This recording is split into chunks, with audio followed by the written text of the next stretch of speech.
خمار ڈرامے کی نیکسٹ ایپیسوڈ میں دکھایا جائے گا کہ فائز کے گھر والے یہ سوچتے ہیں کہ فائز نے حریم سے شادی کر کے نہ صرف اپنا نقصان کیا ہے بلکہ سارے گھر والوں کا نقصان کر دیا ہے۔ ظاہری سی بات ہے بھائی، فائز کی ماں تو کسی امیر گھرانے کی لڑکی کو بہو بنا کے لانا چاہتی تھی، جبکہ حریم تو بہت ہی غریب گھرانے کی لڑکی ہے جو کہ جہیز کے نام پر تو کیا کچھ لائے گی، اس کے تو اپنے پاس کچھ نہیں ہے۔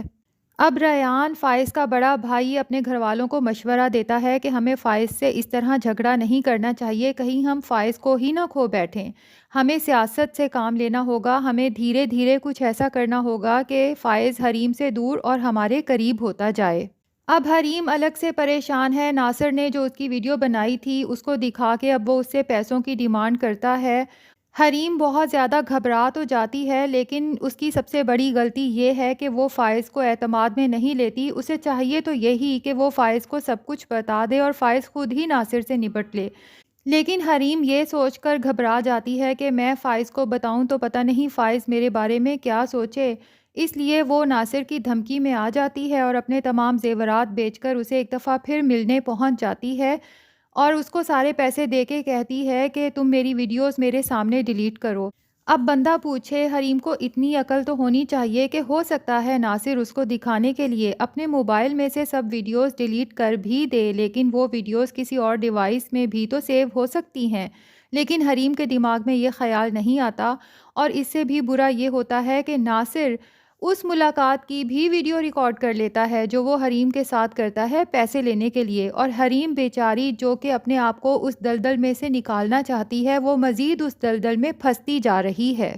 اب جب ناصر یہ تمام ویڈیوز حریم کے سسرال والوں کو بھیجے گا اور فائز کو بھیجے گا تو ایک دفعہ تو فائز کے دل میں بھی یہ کھٹکا آئے گا کہ آخر حریم ناصر سے اکیلے ملنے کیوں گئی، اور فائز کے گھر والوں کے ہاتھ تو سمجھو ایک ٹھوس ثبوت آ جائے گا کہ ہم تو پہلے ہی کہتے تھے یہ لڑکی کریکٹر لیس ہے، بھلا بتاؤ کہ تمہیں دولت کی خاطر پھنسا لیا اور دوسری طرف اپنے پرانے منگیتر سے بھی ملتی رہتی ہے، تو حریم خود ہی اپنے لیے اتنی مشکل پیدا کر رہی ہے۔ ایسی صورت میں چاہیے یہی کہ وہ فائز کو یا اپنے بھائی کو کم سے کم بتا دے کہ ناصر اسے کس طرح سے بلیک میل کر رہا ہے۔ بہرحال دوستو، دیکھنا یہ ہے کہ ویڈیوز آؤٹ ہونے کے بعد فائز کا کیا ری ایکشن ہوگا، کیا وہ حریم پر شک کرے گا یا وہ یہی کہے گا کہ مجھے حریم پر پورا یقین ہے کہ وہ ابھی بھی بے قصور ہے۔ یہ سب تو پتہ چلے گا ہمیں آنے والی ایپیسوڈز میں، اور آپ سب سے ریکویسٹ ہے کہ اگر آپ نے یہ ویڈیو یہاں تک دیکھی ہے تو بھائی سبسکرائب کرنا تو بنتا ہے۔ تو پیارے دوستو، جلدی سے Urdu T V dramas channel کو سبسکرائب کر لیں۔